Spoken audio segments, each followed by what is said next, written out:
नमस्कार शेतकरी मित्रांनो, मी तुमचा कृषी मित्र ऋषिकेश. कृषी विथ ऋषी या युट्यूब चॅनलवर सर्वांचे स्वागत करतो. आणि आज आपण पाहणार आहे एक रासायनिक खताचा एक कणही न घालता आपण ऑर्गॅनिक पद्धतीने सेंद्रिय पद्धतीने शेती करू शकतो. याचं एक उत्तम उदाहरण म्हणजे बोरी येथील बाबाजी बांगर. त्यांनी त्यांच्या शेतामध्ये बीट या पिकाचं उत्पादन घेतले आणि रासायनिक खताचा एक कणही नाही टाकला. याची संपूर्ण माहिती आणि त्यांनी कशा पद्धतीने ते केलेले याची संपूर्ण माहिती आपण आज त्यांच्याकडून जाणून घेणार आहे. त्याचसोबत आज आपल्यासोबत आहेत नारायणगाव कृषी विज्ञान केंद्राचे मृदा शास्त्रज्ञ माननीय श्री योगेश यादव सर, आणि ते आपल्याला संपूर्ण माहिती देणार आहेत. चला, नमस्कार. तर आज आपण सेंद्रिय पद्धतीने हे बीट पिकाचे उत्पादन घेतलेले शेतकरी आहेत बाबाजी बांगर, आणि यांना मार्गदर्शन केलेलं आहे आपले डॉक्टर योगेश यादव सर. यांच्याकडून आपण संपूर्ण माहिती घेणार आहोत. सर नमस्कार. नमस्कार. आपल्या प्रेक्षकांना तुमची ओळख करून द्या. नमस्कार शेतकरी बांधवांनो, आज आपण बोरी बुद्रुक येथील बाबाजी बांगर यांच्या शेतावर आलेलो आहोत. बांगर साहेबांनी आपल्या शेतीमध्ये सेंद्रिय पद्धतीनं शेती करण्याचा प्रयत्न जवळजवळ 8 ते 10 वर्षापासून चालू आहे त्यांचा. मागील वर्षी आपण त्यांची वांगी बघितली होती आणि यावर्षी बघा भरघोस उत्पादन आलेलं आहे. बीटाची तुम्ही साईज बघू शकता. सेंद्रिय खतांचा वापर असेल, तसेच पीक संरक्षणासाठी लागणाऱ्या ज्या निविष्ठा आहेत त्यामध्ये दशपर्णी अर्क असेल, निमार्क असेल, ब्रह्मास्त्र असेल, किंवा खत व्यवस्थापनामध्ये जीवामृत आहे, पंचगव्य आहेत, भूसुधारकांचा वापर आहे. म्हणजे या गोष्टींचा वापर करून आपण एक रसायन विरहित शेतीही करू शकतो. याचा एक आदर्श बाबाजी बांगर यांनी जुन्नर तालुक्यातील शेतकऱ्यांना दिलेला आहे. तर या कामी महाराष्ट्र शासनाचे डॉक्टर पंजाबराव देशमुख नैसर्गिक शेती मिशन असेल, कृषी विज्ञान केंद्रामार्फत राबवणारे जाणारं आउटस्किलिंग ऑफ नॅचरल फार्मिंग योजना असेल, म्हणजे या योजनांचा फायदा शेतकऱ्यांपर्यंत होत आहे हे याच्यावरून सिद्ध होत आहे.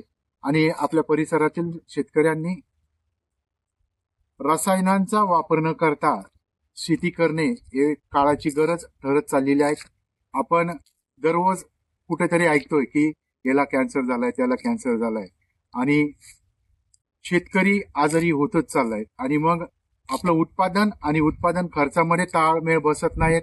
आलेलं उत्पादन जर आपण दवाखान्यातच घालणार असाल तर आपल्या आरोग्यात आपण लक्ष देण्याची गरज आहे.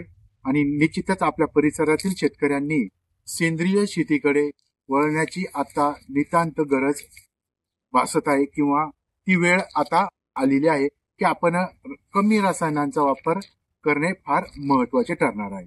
धन्यवाद. आपल्याला एकदम चांगल्या पद्धतीने माहिती दिली आणि ते तालुक्यातील बऱ्याचशा शेतकऱ्यांना अशा पद्धतीने मार्गदर्शन करतात. आणि आता आपण पाहणार आहोत की बीट पिकाचं उत्पादन आपले जे शेतकरी बाबाजी बांगर यांनी कशा पद्धतीने घेतलं. तर आपण सुरुवातीला जमिनीचं व्यवस्थापन कसं करायचं? जमीन पहिली नांगरून घेतलेली होती. त्याच्यामध्ये एक लेंडी खताची गाडी, ट्रॉली आणि एक कोंबड खताची ट्रॉली सोडून टाकली होती आपण सुरुवातीलाच. आता नंतर फक्त जे सेंद्रिय निविष्ट त्याचाच वापर करून आपण पीक घेतलेलं आहे. पीक एकदम उत्तम आलेलं आहे. हा, नाही आपल्याला दिसतंय कशा पद्धतीने. सुरुवातीला म्हणजे किती क्षेत्र आहे? ते 12 गुंठे क्षेत्र आहे फक्त. याला 600 ग्रॅम बी लागलेले, फक्त 600 ग्रॅम बी. व्हरायटी कोणती होती? लालिमा जातीचं बिटाची व्हरायटी. याच्यामध्ये आपण म्हणजे पेरणी केली होती का डायरेक्ट टाकणार? खोकलेलंच होतं. खोकलेलं होतं. नंतर काय विरळणी वगैरे केली का? नाही, प्रथमच चालू आहे. ते 2 याच्यामध्ये संपूर्ण निघूनच जाईल ते. सुरुवातीला आपण खताचं व्यवस्थापन कसं केलं? पूर्ण सेंद्रिय पद्धतीने केलेलं आहे. सेंद्रिय निविष्ठांचाच वापर करून केलेला आहे. त्यामध्ये काय काय वापर केला आपण? त्याच्यामध्ये भूसुधारक वापर केलेला आहे, पुन्हा जीवाणूच्या खतांचा वापर केलेला आहे, ट्रायकोड्रामा सोडलेला आहे आपण याला. त्याला बुरशी येऊ नये म्हणून ट्रायकोड्रामा सोडून याचा वापर केलेला आहे. साधारण किती दिवसानंतर आपल्याला हार्वेस्टिंगला तयार झाले? हे 2 महिन्यात पूर्ण तयार झालेलं. गेल्या दसऱ्याची लागवड होती. दसरा 12 तारखेला होता आणि आज 11 तारीख आहे. 60 दिवसात आपण एवढं उत्पादन काढले? हो, 60 दिवसात. साधारणतः हे किती क्षेत्र आहे म्हटले? ते फक्त 12 गुंठे क्षेत्र आहे. 12 गुंठ्यामध्ये किती उत्पादन निघेल? याच्यामध्ये आपल्याला 60 गुणी कमी कमी निघतील. 50 किलोची एक गोण प्रमाणे 3-3.5 टन माल निघाला पाहिजे. याच्यामध्ये 3 ते 3.5 टन माल निघाला. चांगलं उत्पादन काढताय. हो, नक्कीच. आणि आता सध्या बाजारभाव काय चालू आहे? बाजार 250 ते 300 बाजार चालू आहे. 25 ते 30 रुपये किलो हो नक्कीच चालेल सर. आपण पाहतो सेंद्रिय शेतीवरती एवढं चांगल्या पद्धतीचा माल काढणं जसं शक्य नाही सर. आणि यांचं 8 वर्षात तुम्ही जसं सांगितलं 8 वर्षापासून हे सेंद्रिय पद्धतीने शेती करतात. विविध प्रकारचं पिकं हे आपल्या शेतामध्ये घेत असतात आणि तुमचं मार्गदर्शन खरं तर लाभते.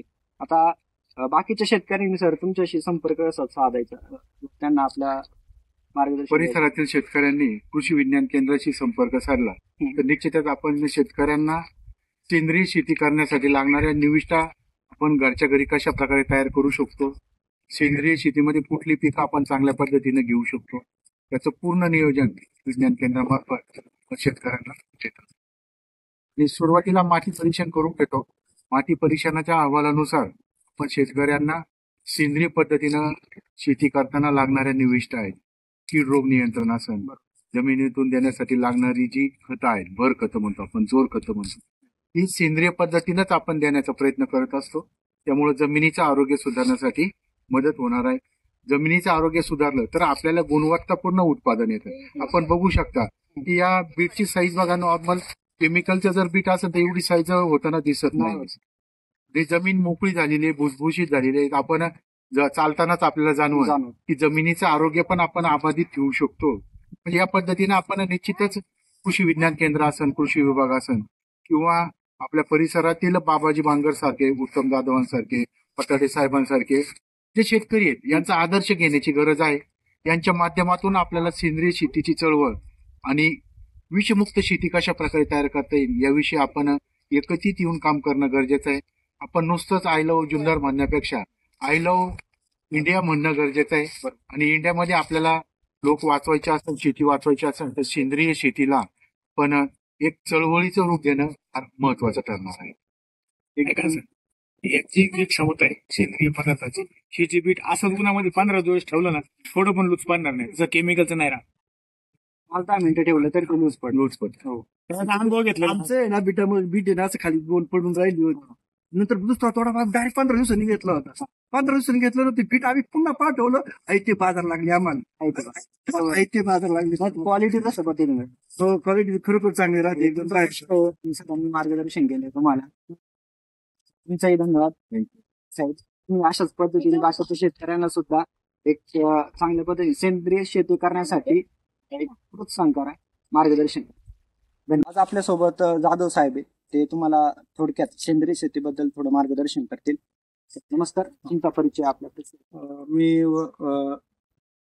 जुन्नरमध्येच आपल्या दादवडे गावचा रहिवासी आणि सरांच्या मार्गदर्शनाखाली पाठीमागील काही दिवसापासून सुरुवातीला 90% जी आमची जी 100% रासायनिक शेती होती ती थोडी थोडी एवढ्या 4-5 वर्षात कमी करत करत आज आम्ही एक 10%च सेंद्रिय, म्हणजे 90% सेंद्रिय आणि 10%च रासायनिक उगत नावाला असं वापरतोय.